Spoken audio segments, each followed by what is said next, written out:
Hello, my name's Bond, Richard Bond, and this is Curmudgeonly Yours, a show on Society Bites Radio, part of the Radio Ear Network family, supplying social interaction for the mind and soul. The introductory and concluding music to this show is La Polonaise by Wieniawski, played by Max Bond. I am your host and curmudgeon, where everything is what it seems.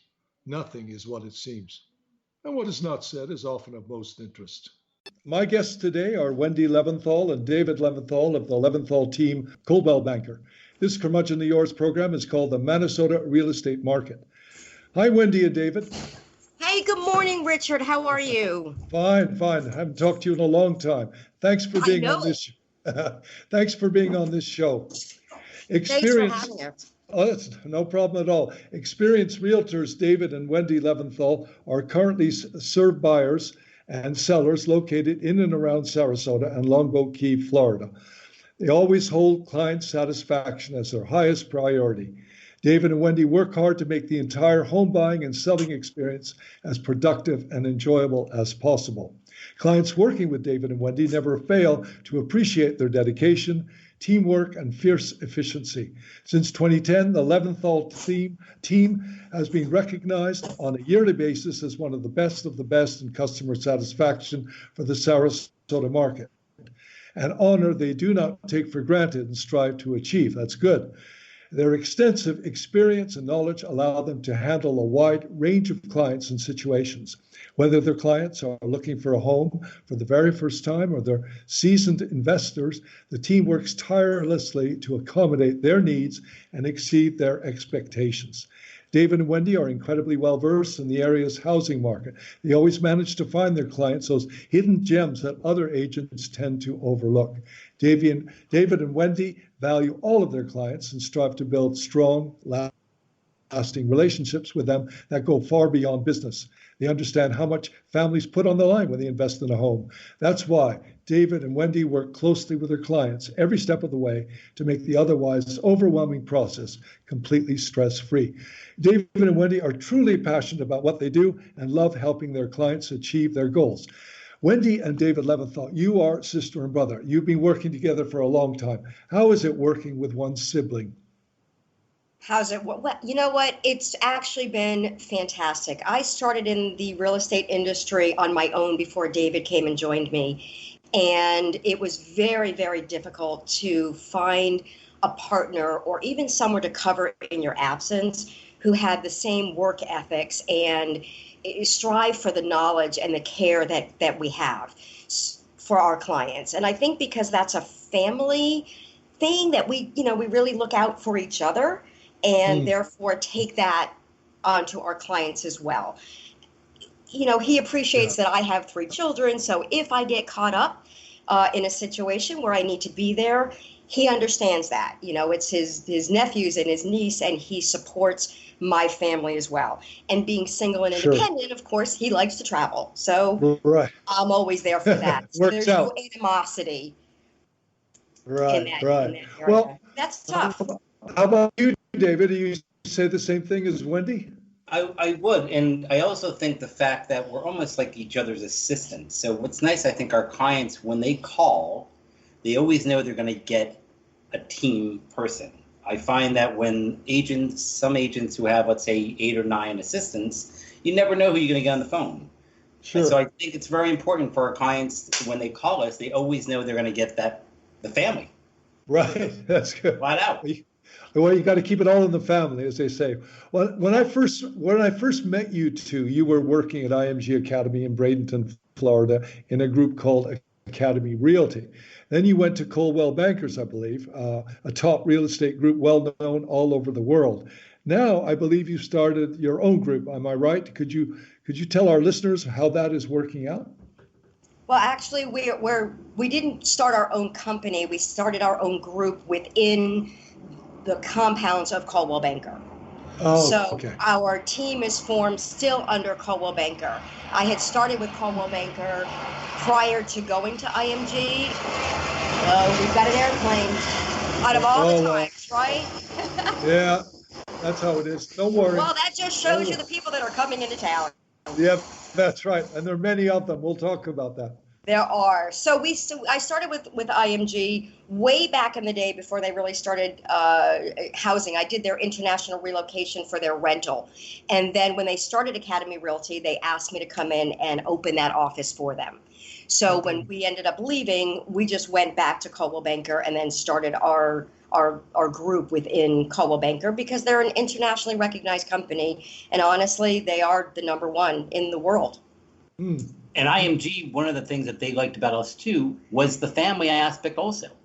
You know, they really preferred to have two of us, which is why they brought us in there too. And then Coldwell Banker, right afterwards, we went right back to him. For our listeners, IMG Academy is a sports academy, and it used to be called a Nick Bollettieri Tennis Academy, and then it evolved into many sports. And it's a sort of private place. We can talk about that later on the show. Wendy and David Leventhal, I've entitled this show the MANASOTA Real Estate Program because you sell real estate all over the Manatee and Sarasota counties on the west coast of Florida. Could you talk to us about this area and why it is such a hot real estate area? Oh, Richard, our weather is phenomenal, correct? Our outdoor living is amazing. It's a healthy environment. We've got the most beautiful beaches. I think that, you know, people come here for a lifestyle. Our cultural arts are phenomenal and they are growing like crazy, as well as you can see the construction for the Bayfront, bringing all the arts together where you can walk from one place to the next. Amphitheaters are going in. The cultural aspects, I think, of our area is what really draws people and keeps them here. We've got phenomenal productions. And again, the outdoor living, you've got everything from golf to Gulf of Mexico to golfing, and you've got fishing and sports and biking, and again, a whole healthy lifestyle, in addition to the fact that we have no state income tax, which is a huge draw for people. That is a big thing. How about you, David? You have anything to put in there? Absolutely. I think with Sarasota, you know, we constantly are getting great publicity worldwide. We're always one of the top beaches in the country. Retiring wise, one of the best places to retire to. One of the best places to start as a young professional, a business here. So Sarasota and Bradenton constantly are getting positive Recognition. Yeah. In that regards, about how great. I mean, the paddleboarding. We have a national pickleball now competition here. The World Rowing Championship. We just had things like this, just huge, bring more and more people. We have a chalk festival, a Sarasota Film Festival. So it's amazing the international exposure that we get. Sure. Well, I didn't quite catch that. That was pickleball, you said, or something? Pickleball is the new. Okay. Yeah, it's a new. It's like a mini version of a tennis courts, and we have the pickleball world championship here now. Second year in a row. Right. Really? Converting tennis courts now to pickleball courts. Now. I actually have people calling, asking, they want to be in communities where they have pickleball courts. Really? It's amazing. Huge. It's like paddleball, right? It's like tennis and the ping pong. Yes, it's like tennis on a shorter, the court is a little bit smaller, and it has become huge. And again, the fact that you can do this all year round. Yeah, that's true. That's true. I mean, you're not locked away. You can't beat that for the snowbird. The snowbirds just keep coming in. David Leventhal, in the early part of this century, this millennium, the 2000s, I guess we can call it, the noughts, whatever you want to. You once told me that some house, say X, might be worth, say, $250,000. But then maybe in 2004, house X would be worth $500,000. Then in 2007, the same house might be worth $750,000, a threefold increase since the early 2000s. Then in September 2008, as we all know, the bottom dropped out. Could you finish the scenario? How did the 2008 depression affect you and the real estate business, and how do you see it going from here? Well, how it affected us we were so undervalued for so long here that when the real estate market boomed, we had a lot of new construction. But like anything else, whether it's the stock market and things like that, everything has an adjustment to it. So Sure. Supply and demand. We had very little supply, demand was high, prices have risen. A few years later, we had more supply than demand.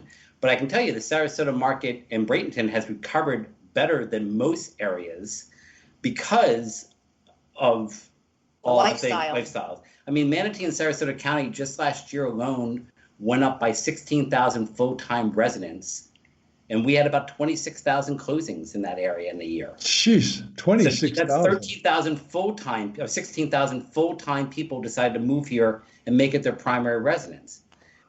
So that has helped the recovery. When the city of Sarasota has gone up 16% in 8 years, what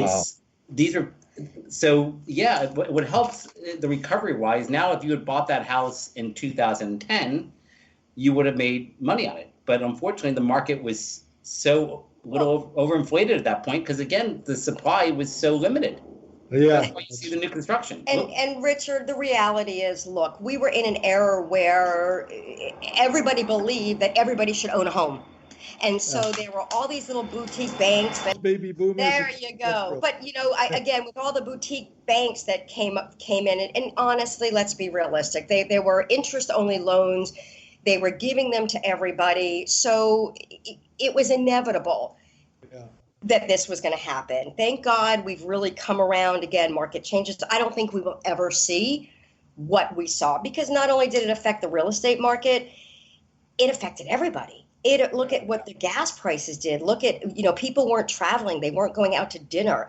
They weren't hiring contractors to remodel. So I think it was such a ripple effect because the housing market really creates and moves the economy. And when that stopped, everything stopped. Are you still feeling the effects today, or is that pretty much over? Absolutely. You still are? Sure, because I'm still going to the closing table with people who purchased in 2003, 4, 5, 6, and they're not recouping what they paid. They're not. Some are it's very sad. They're coming to the table with money, or they bought it in cash, or they had enough invested in it but they're not coming out even on an even slate. And those are hard conversations to have with people. We were no different. I mean, we got caught up in that as well. So that is difficult. There's a lot of, again, new construction, things that you're competing with. And for those that purchased in that very overflated market have not and will not recoup that and may never recoup that. I mean, look at Academy Park. Perfect example. Yeah, go ahead. Academy Park, that sold out in 45 minutes. 44 units sold out in 45 minutes. What year was that? That was Academy? 2006, 2007, because there was no new construction on site at IMG. And all of a sudden, new construction, people wanted more than a 2-bedroom villa or a 3-bedroom. They wanted a garage. And they saw how well Academy Park was selling and supply and demand. But those people that bought from the K Club back in 2006 for 1.1 and 1.4 million, they'll never see their money. Oh, that's too bad. That's too bad. Well, that takes me to my next point, which is renting versus selling. I remember reading when it makes sense to sell versus when it makes sense to rent. Could you, the two of you, could you discuss this a bit? And what's the magic formula? Interest rates. Today's rates, 30-year fixed was at 4.15%, and a 15-year was sitting right around 3.7%. So at that rate, the cost of renting it far exceeds. My son is renting a little house in Venice, and they're renting because they're not sure if they're going to stay here, et cetera, and they're paying $1,800 a month. And that